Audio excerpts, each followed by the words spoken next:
Hey, welcome back. I'm hoping to make this a quick, short video.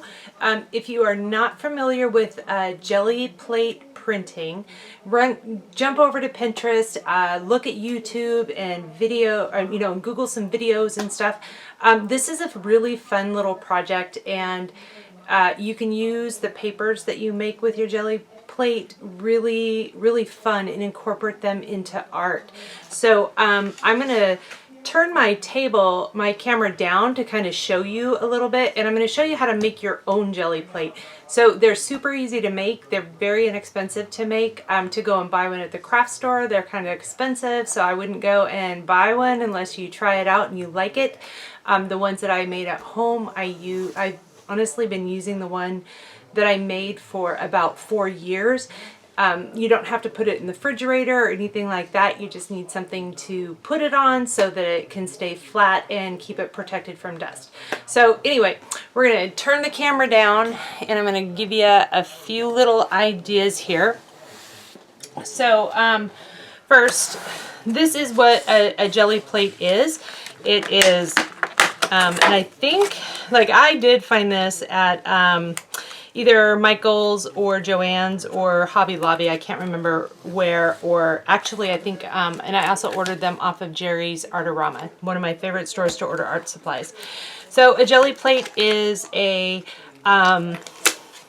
just what it says, it's a very silicone plate, and you put paint on it and you spread it around and you put your paper down, you pull it up, and then you can layer more paint down, put your paper down, pull it up. So it's just something to create some designs that, again, you can incorporate into your art. So I'll show you a few examples of things that I've done. So like, this is just red paint, and I used bubble wrap.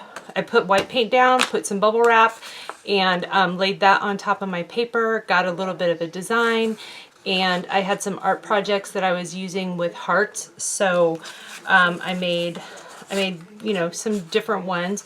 I also did them in different colors, but and like, here's a green one. I have a lot of stencils. You may not have stencils, but you can also paint a design with a paintbrush on your jelly plate, put it down, pull it up, and get some designs in there. So here's a few more that I did with some stencils. Again, it's just a fun process. So if you are joining some of my projects with me and we're making faces, or maybe you want to make some paper dolls or something like that, this is a great technique to do to create like clothing for your little dolls, or you can incorporate this as a background and then paint a picture over it. So we'll be using some of these in some of the projects that I create for you guys. But again, if you don't have one, you don't want one, then you know what, you can use a sponge and create paper with sponges. So anyway, I just kind of wanted to throw that out there. But to make one, I don't know if you can see this. So this will make about an 8x10 jelly plate. So you would need 1.5 cups of glycerin, 7 little packages of Knox gelatin, and 1.5 cups of boiling water.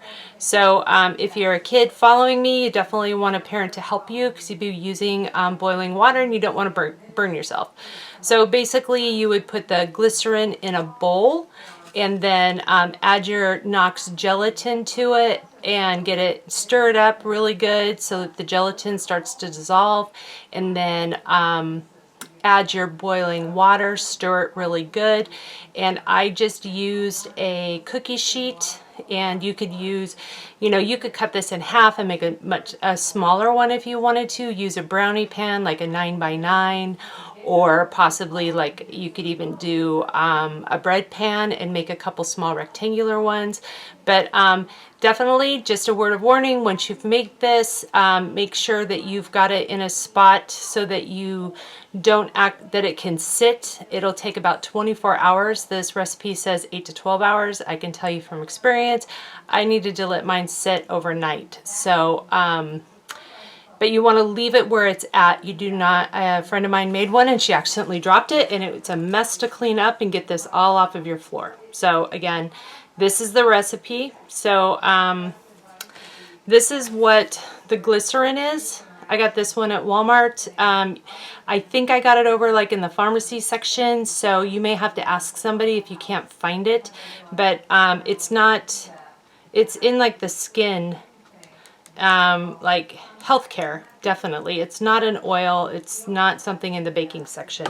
So like 2 bottles of this would definitely, because they're 6 ounces, you need a 1.5 cups. So if you're going to make a standard size 8 by 10 or 9 by 13, I think, you'll need 2 bottles. And then Knox gelatin, you just get at the grocery store, and you would need 7 packages. They come in 4 little packets inside, but you need 7. So you would need two boxes. So anyway, again, you know, go and check it out. Look at some videos, look at Pinterest, go to YouTube and see what people are using and doing with them. Again, I'm not like an expert on creating my designs. I make a lot of paper and I stack them and they sit in a bin and I pull them out when I find something to use them for. So I hope this was fun and helpful. And again, thanks for joining. Have a wonderful afternoon.